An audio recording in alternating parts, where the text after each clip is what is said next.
Yigitlar eshitib olinglar. Ukalarim eshitib olinglar.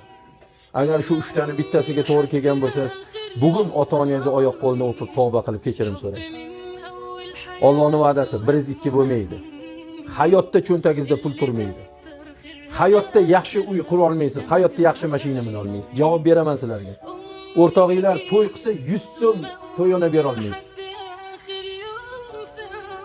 Hech kim oldida qadringiz bo'lmaydi. Hech kimning oldida qadringiz bo'lmaydi. Javob mana shu gapga. Bu Allohning va'dasi, birodarlar. Mana shu 3 ta insonni biri bo'lib turib, kelajakdan umid qilmang. Faqat xorlik kutyapti. O'limizga tashna qiladi. O'limizga rozi qiladi bu farzandlar ertaga. Shuning uchun tavba qilingda.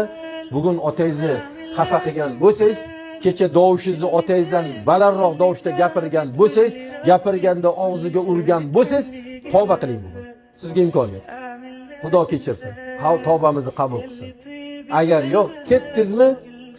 Ketdingiz siz ham.